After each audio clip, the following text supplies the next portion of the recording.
আসসালামু আলাইকুম ওয়া রাহমাতুল্লাহি ওয়া বারাকাতুহু। আশা করি আল্লাহ পাকের অশেষ রহমতে আপনারা ভালো আছেন। পরকাল যে কতটা কঠিন হবে তা হয়তো আমাদের কারো জানা নেই। আজকে আমরা জানব জাহান্নামের প্রথম পর্ব। এরপরে আরও পর্ব আসবে, সেখানে থাকবে জাহান্নামের দরজা, জাহান্নামের পোশাক ও জাহান্নামের খাবার সম্পর্কে। চলুন দেরি না করে মূল বিষয় শুরু করা যাক। পৃথিবীতে মানুষ যে ধরনের কর্ম করবে পরকালে সে ধরনেরই ফল পাবে। কেউ ভালো কাজ করলে তার চূড়ান্ত পুরস্কার হবে স্বপ্নের জান্নাত, আর যে গুনাহ করবে তার শেষ ঠিকানা হবে জাহান্নাম। কথায় আছে, যেমন কর্ম তেমন ফল। জান্নাতের অফুরন্ত নিয়ামত সম্পর্কে আমরা অনেকেই জানি, কিন্তু জাহান্নামের ভয়াবহতা সম্পর্কে তেমন আলোচনা করি না, তাই জানিও না। রাসূল সাল্লাল্লাহু আলাইহি ওয়াসাল্লাম সাহাবায়ে কেরামের কাছে জান্নাতের আলোচনার পাশাপাশি জাহান্নামের ভয়াবহতা নিয়েও আলোচনা করতেন। জাহান্নামের শাস্তি দুনিয়ার শাস্তি থেকেও কোটি কোটি গুণ বেশি হবে। গুনাহের তারতম্যের কারণে শাস্তিও কম বেশি হবে।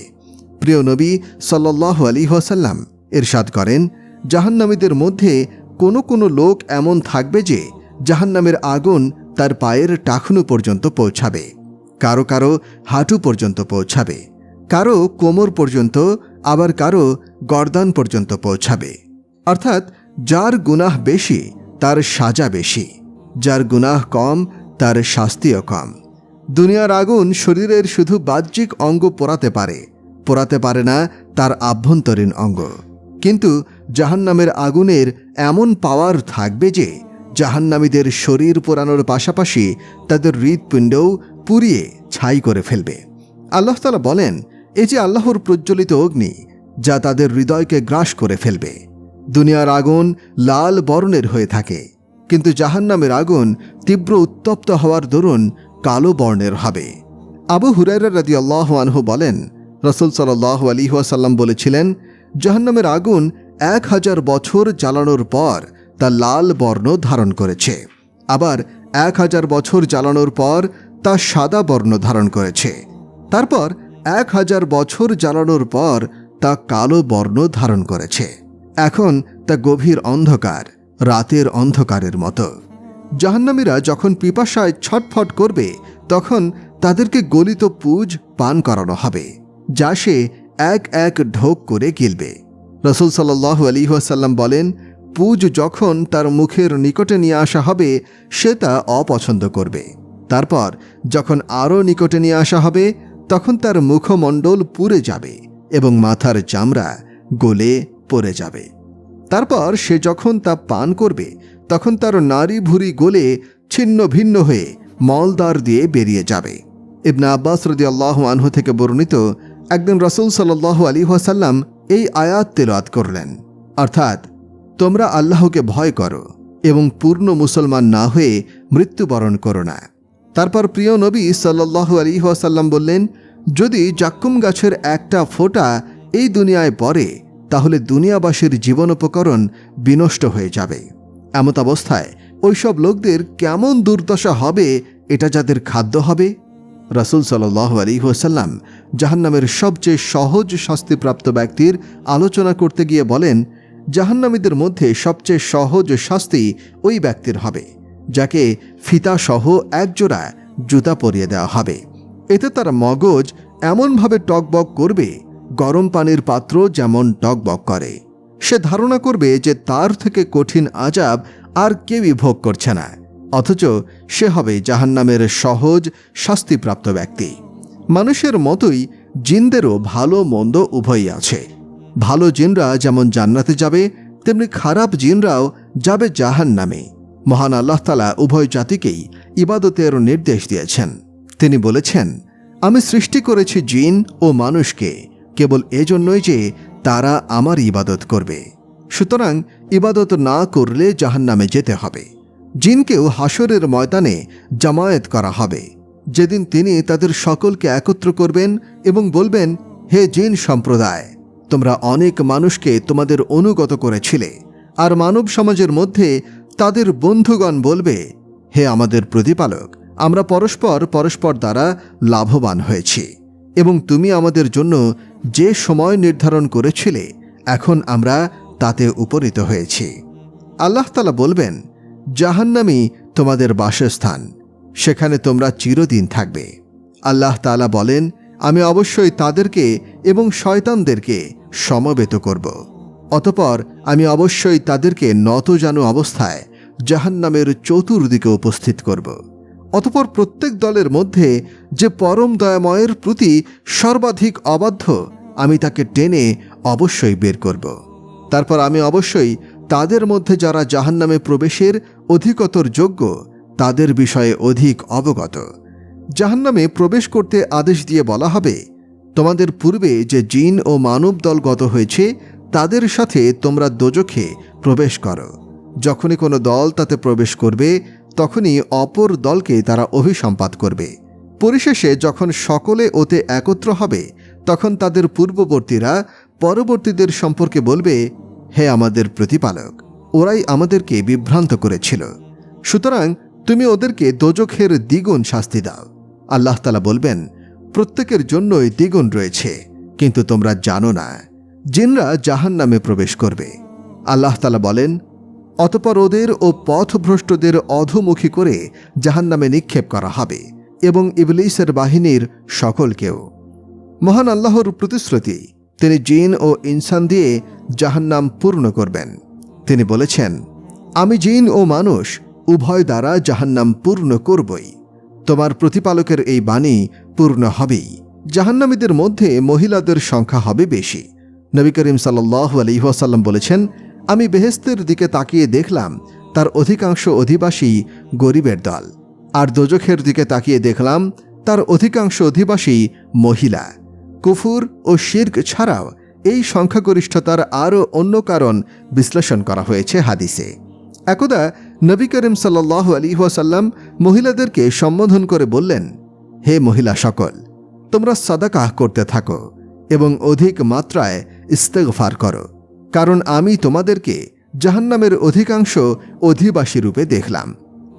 একজন মহিলা নিবেদন করল, আমাদের অধিকাংশ জাহান্নামী হওয়ার কারণ কি হে রাসূলুল্লাহ? তিনি বললেন, তোমরা অভিশাপ বেশি করো এবং নিজ স্বামীর অকৃতজ্ঞতা করো। বুদ্ধি ও ধর্মে অপূর্ণ হওয়া সত্ত্বেও বিচক্ষণ ব্যক্তির উপর তোমাদের চাইতে আর কাউকে বেশি প্রভাব খাটাতে দেখেনি। মহিলাটি আবার নিবেদন করল, বুদ্ধি ও ধর্মের ক্ষেত্রে অপূর্ণতা কি? তিনি বললেন, দুজন নারীর সাক্ষ্য একটি পুরুষের সাক্ষ্যর সমতুল্য। আর প্রসবোত্তর খুন ও মাসিক আসার দিনগুলোতে মহিলারা নামাজ পড়া বন্ধ রাখে। মহানবী সাল্লাল্লাহু আলাইহি ওয়াসাল্লাম বললেন, আমি দেখলাম জাহান্নামের অধিকাংশ অধিবাসী হল মহিলা। সাহাবাগণ জিজ্ঞাসা করলেন, তা কি জন্য হে আল্লাহর রাসূল? তিনি বললেন, তাদের কুফুরের জন্য। তারা বললেন, আল্লাহর সাথে কুফরি? তিনি বললেন, না, তারা স্বামীর সাথে কুফরি অর্থাৎ অকৃতজ্ঞতা ও নিমক হারামি করে। তাদের কারো প্রতি যদি সারা জীবন এহসানি করো, অতপর সে যদি তোমার নিকট সামান্য ত্রুটি লক্ষ্য করে তাহলে বলে বসে, তোমার নিকট কোনো মঙ্গল দেখলাম না আমি। আমার প্রিয় দর্শক বোনেরা, আপনারা যারা এমনটা করেন তারা আজই স্বামীর কাছে ক্ষমা চেয়ে নেবেন এবং তওবা করবেন আল্লাহ পাকের কাছে। জাহান্নামের আযাব এতটা কঠিন ও ভয়াবহ হবে যে তার মুক্তিপণ হিসেবে দুনিয়ার সব কিছু দিতে পারলে তা দিয়ে জাহান্নামে মুক্তি কামনা করবে। মহান আল্লাহ তাআলা বলেন, পৃথিবীতে যা কিছু আছে যদি তাদের কাছে থাকে এবং তার সাথে সমপরিমাণ আরও থাকে, কিয়ামতের দিন শাস্তি হতে মুক্তির জন্য পণ স্বরূপ তা দিতে চায়, তবুও তাদের নিকট হতে তা গ্রহণ করা হবে না এবং তাদের জন্য মর্মান্তিক শাস্তি বর্তমান। অপরাধী সেই দিনে শাস্তির বদলে দিতে চাইবে নিজের সন্তান সন্ততিকে, তার স্ত্রী ও ভাইকে, তার জ্ঞাতি গোষ্ঠীকে যারা তাকে আশ্রয় দিত, এবং পৃথিবীর সকলকে, যাতে এই মুক্তিপণ তাকে মুক্তি দেয়। মহানবী সাল্লাল্লাহু আলাইহি ওয়াসাল্লাম বলেন, জাহান্নামের সবচেয়ে কম আযাবের একটি লোককে আল্লাহ তাআলা জিজ্ঞাসা করবেন, তোমার যদি দুনিয়া ও তন্মধ্যে স্থিত সব কিছু হতো তাহলে মুক্তিপণ হিসাবে তা দিয়ে কি তুমি মুক্তি নিতে? সে বলবে, হ্যাঁ। আল্লাহ বলবেন, তুমি যখন আদমের পিঠে ছিলে তখন আমি তোমার নিকট থেকে এর চাইতে সহজ জিনিস চেয়েছিলাম, তুমি শিরক করো না। তোমাকে জাহান্নামে দেব না। কিন্তু তুমি শিরকি করেছ। জাহান্নামের অবর্ণনীয় সুখ দেখে জান্নাতীরা যেমন দুনিয়ার সকল দুঃখ ব্যথা ভুলে যাবে, তেমনি জাহান্নামের কঠিন আযাব দেখে জাহান্নামীরা দুনিয়ার সুখ স্বাচ্ছন্দ্য বিস্মৃত করে ফেলবে। রাসূল সাল্লাল্লাহু আলাইহি ওয়াসাল্লাম বলেছেন, কিয়ামতের দিন জাহান্নামের মধ্য হতে এক ব্যক্তিকে নিয়ে আসা হবে, যে দুনিয়ার সবচেয়ে সুখী ও বিলাসী ছিল। অতঃপর তাকে জাহান্নামে একবার মাত্র চুবানো হবে। তারপর তাকে বলা হবে, হে আদম সন্তান, তুমি কি কখনো ভালো জিনিস দেখেছ? তোমার নিকটে কি কখনো সুখ সামগ্রী এসেছে? সে বলবে, না, আল্লাহর কসম হে প্রভু। আর জান্নাতীদের মধ্য হতে এমন এক ব্যক্তিকে নিয়ে আসা হবে যে দুনিয়ায় সবচেয়ে দুঃখী ও অভাবে ছিল। তাকে জান্নাতে মাত্র একবার চুবানোর পরে বলা হবে, হে আদম সন্তান, তুমি কি দুনিয়াতে কখনো কষ্ট দেখেছ? তোমার উপরে কি কখনো কোনো বিপদ গেছে? সে বলবে, না, আল্লাহর কসম, আমার উপর কোনোদিন কষ্ট আসেনি এবং আমি কখনো কোনো বিপদও দেখিনি। জাহান্নাম থেকে বাঁচার উপায় ইসলাম গ্রহণের সাথে ঈমান ও নেক আমল, ফরজ পালন, পাপ বর্জন, তাকওয়া অর্জন ও দোয়া। মহান আল্লাহ তাআলা শিক্ষা দিয়েছেন সেই দোয়া, যার অর্থ, হে আমাদের প্রতিপালক, আমাদের ইহকালে কল্যাণ দান করো এবং পরকালেও কল্যাণ দান করো, আর আমাদেরকে দোজখ যন্ত্রণা থেকে রক্ষা করো।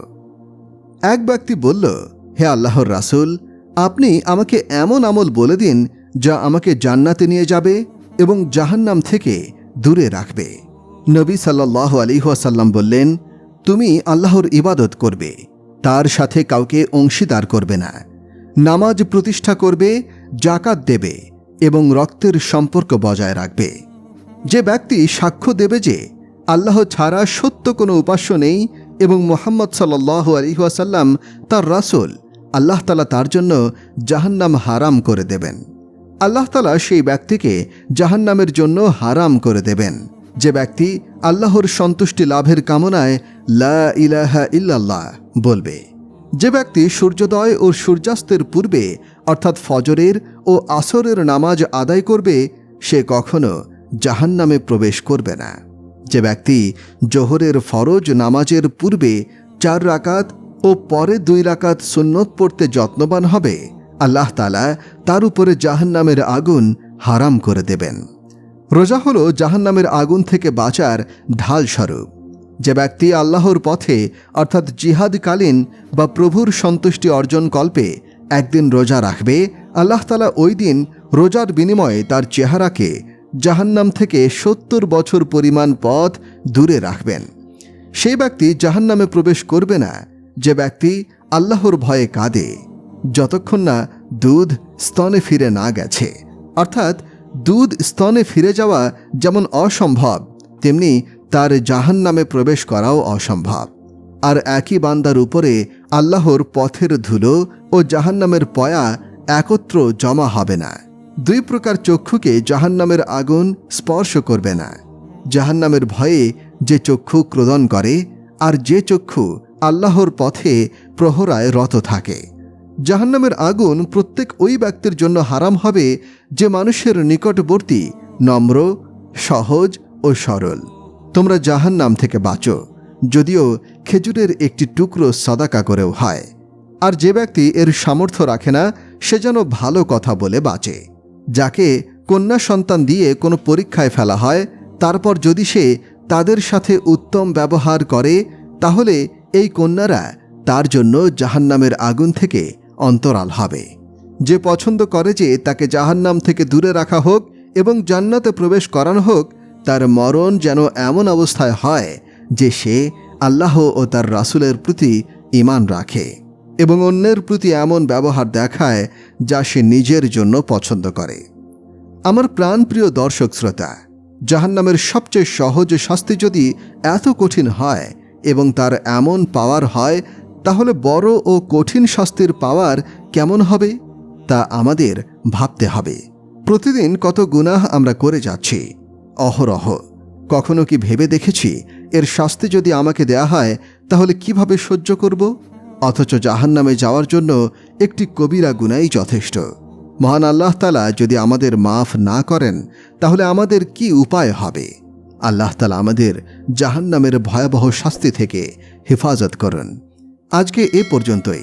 পরবর্তী ভিডিও দেখার জন্য আমন্ত্রণ রইল।